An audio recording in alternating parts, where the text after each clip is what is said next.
हरे कृष्णा। प्रत्येक वर्ष आने वाले अश्विन मास के शुक्ल पक्ष की पूर्णिमा को शरद पूर्णिमा के नाम से जाना जाता है। यह अत्यंत विशेष दिन है जिसका न सिर्फ धार्मिक अपितु आध्यात्मिक, शारीरिक, सामाजिक और वैज्ञानिक महत्व भी है। वर्ष में आने वाले सबसे महत्वपूर्ण दिनों में से एक दिन है जब रात्रि में चंद्रमा अपनी संपूर्ण 16 कलाओं के साथ आकाश में उदित होते हैं।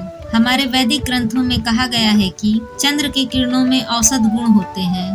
इस पृथ्वी पर जितने भी धान्य, फल, फूल, पत्ते इत्यादि उगते हैं, उन सब के अंदर जो रस है वह इस चंद्रमा के प्रकाश से ही आता है। और शरद पूर्णिमा की रात्रि को चंद्रदेव अपनी संपूर्ण 16 कलाओं के साथ आकाश में खिल उठते हैं। इसीलिए इस दिन चंद्र की किरणों में सबसे अधिक औषधीय गुण पाए जाते हैं। इसीलिए मनुष्य के स्वास्थ्य के लिए भी यह शरद पूर्णिमा का दिन अत्यंत महत्वपूर्ण माना गया है। आयुर्वेद के अनेक वैद्य और आचार्यगण इस दिन अनेक औषधियों का निर्माण चंद्रदेव की इस चांदनी में ही करते हैं। कहते हैं कि इस रात्रि में जो चंद्र की किरणें धरती पर पड़ती हैं उसमें अमृत होता है। तो चलिए आज अत्यंत महत्वपूर्ण शरद पूर्णिमा के इस उपलक्ष्य पर हम इसी से जुड़ी हुई एक पौराणिक कथा का श्रवण करते हैं। यह कथा है भगवान श्री कृष्ण और उनकी सर्वश्रेष्ठ भक्त ब्रज की गोपियों के साथ जुड़ी हुई। और शरद पूर्णिमा के दिन ही भगवान श्री कृष्ण ने यह महारास नृत्य किया था। यह उस समय की बात है जब भगवान श्री कृष्ण की आयु 8 वर्ष हो चुकी थी।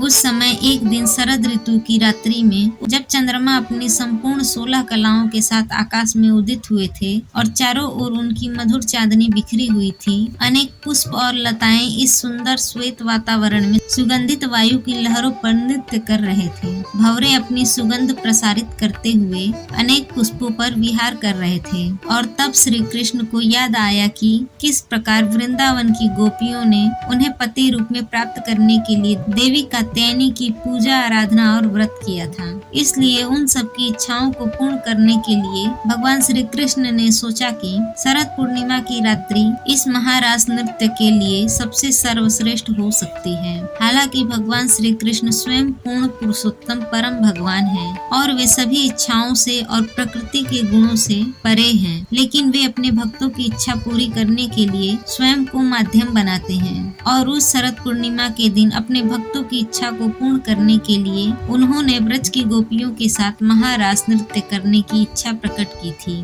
भौतिक दृष्टि से देखने पर भगवान द्वारा किया गया यह रास नृत्य एक सामान्य स्त्री और पुरुष के बीच होने वाले नृत्य जैसा लगता है और कई बार लोग इसे अपनी मर्यादित भौतिक दृष्टि से देखने की और समझने की कोशिश करते हैं, जिस कारण इसे गलत समझा जाता है। और सामान्य मनुष्य अपनी बद्ध अवस्था में जब इसका अनुसरण करने का प्रयास करता है तो वह इस दिव्य लीला को समझे बिना मात्र उसके प्रति अपराध ही कर बैठता है। इसीलिए भगवान की इस रास नृत्य लीला को हमें कभी भी साधारण नहीं समझना चाहिए। भगवान स्वयं प्रकृति के सभी गुणों से ऊपर हैं। उनके अंदर हमारे जैसे कोई भी भौतिक विकार नहीं है। इसीलिए हम भगवान की इस लीला को अपनी भौतिक इंद्रियों से कभी भी नहीं समझ सकते। इस बात को हमें हमेशा याद रखना चाहिए। इसीलिए इसका सबसे श्रेष्ठ उपाय यही है कि हम अपने आचार्यों के आदेश और उनके द्वारा दिए गए निर्देशों का अनुसरण करें, क्योंकि वृंदावन की गोपियों की स्थिति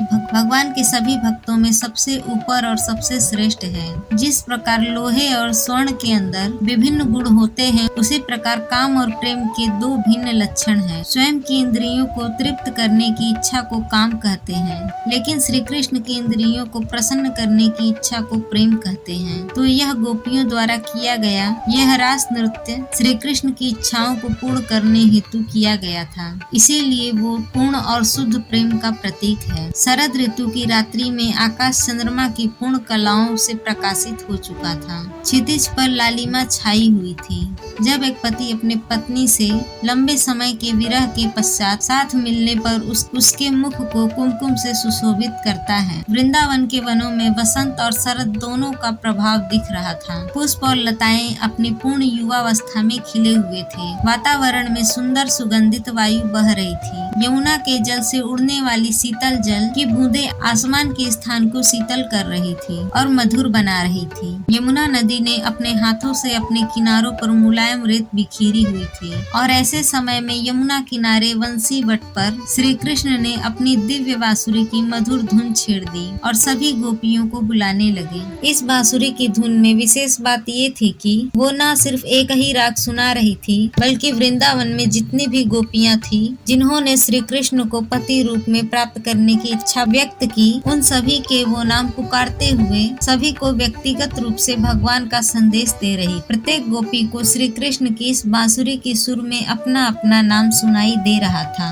और उसमें यह संदेश भी था कि आपसे नृत्य करना चाहते हैं। उस समय सभी गोपियां अपने अपने घरों में विभिन्न कार्य कर रही थी, जैसे कि कुछ गायों का दूध निकाल रही थी, कुछ अपने बच्चों को खाना खिला रही थी, कुछ घर के कामों में व्यस्त थी। और फिर भी श्री कृष्ण का संदेश मिलते ही वे सब अपने अपने काम आधे अधूरे छोड़कर तुरंत ही उसी क्षण भगवान की इस इच्छा को पूरा करने के लिए मध्य रात्रि की उस समय में भगवान के पास आ पहुँची। उस समय उनकी एकमात्र इच्छा श्री कृष्ण की इच्छा को पूर्ण करने की और उन्हें प्रसन्न करने की थी। इसीलिए यह रासलीला नृत्य दिव्य स्तर पर कहलाता है। जब सभी गोपियां इस प्रकार भगवान के पास एकत्रित हो गई तो भगवान ने उनकी परीक्षा लेते हुए मजाक में उनसे कहने लगे कि हे गोपियों, आप सभी का यहाँ मेरे पास स्वागत है।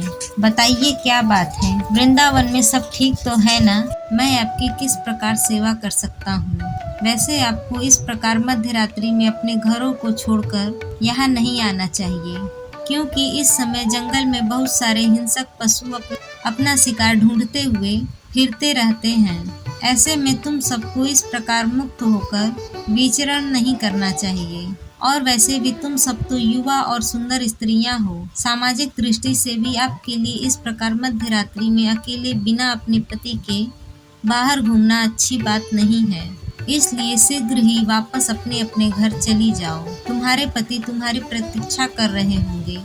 जब गोपियों ने श्री कृष्ण के इस प्रकार औपचारिक वचनों को सुना तो वे सभी बड़ी उदास हो गईं। उन्हें क्रोध भी आया कि एक तो कृष्ण पहले बुलाते हैं और फिर अभी ऐसा बोलते हैं। लेकिन अंततः वे सभी गोपियां कृष्ण के सामने रोने लगी और रोते हुए उनसे कहने लगी, हे कृष्ण, तुम अत्यंत क्रूर हो। भले ही तुम परम भगवान हो और अपनी इच्छा अनुसार कुछ भी कर सकते हो, लेकिन हम पूर्ण रूप से तुम्हें समर्पित हैं।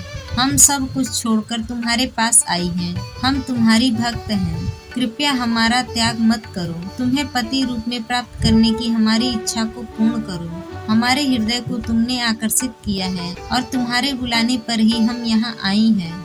जिस प्रकार भगवान नारायण उनके शरण में आए हुए भक्तों को स्वीकार करते हैं, उसी प्रकार तुम्हें भी अपने शरण आई हुई हम साधारण ग्वाल कन्याओं को स्वीकार करना चाहिए।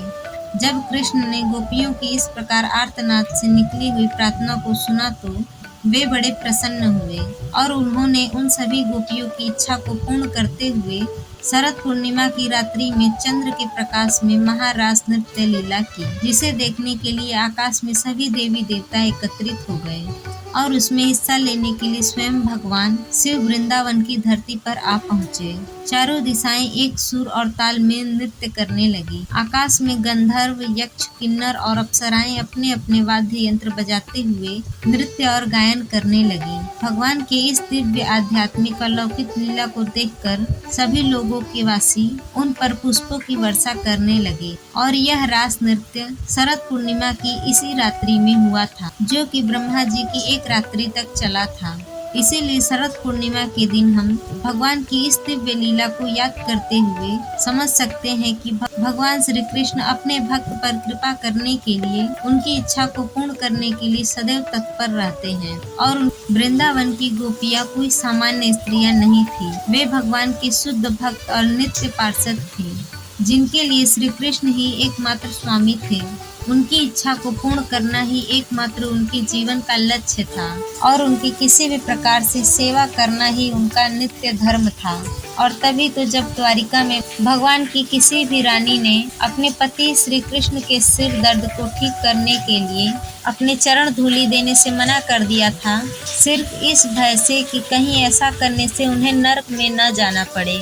वहीं दूसरी ओर श्री कृष्ण को स्वस्थ करने के लिए जब नारद मुनि वृंदावन में गोपियों के पास गए तो वे सभी गोपियां भर भर कर अपनी चरण धूलि देने लगी। वे जानती थी कि ऐसा करने से उन्हें नरक की यातना भुगतनी पड़ सकती है, लेकिन फिर भी श्री कृष्ण को स्वस्थ करने के लिए वे कई जन्मों तक ऐसे नरक की यातना को भी सहने के लिए तैयार। और यही है वास्तव में प्रेम, जिसमें स्वयं की नहीं श्री कृष्ण की इंद्रियों को तृप्त करने की एकमात्र इच्छा होती है। तो यह थी आज की शरद पूर्णिमा की कथा। कथा अच्छी लगी हो तो वीडियो को लाइक जरूर करें।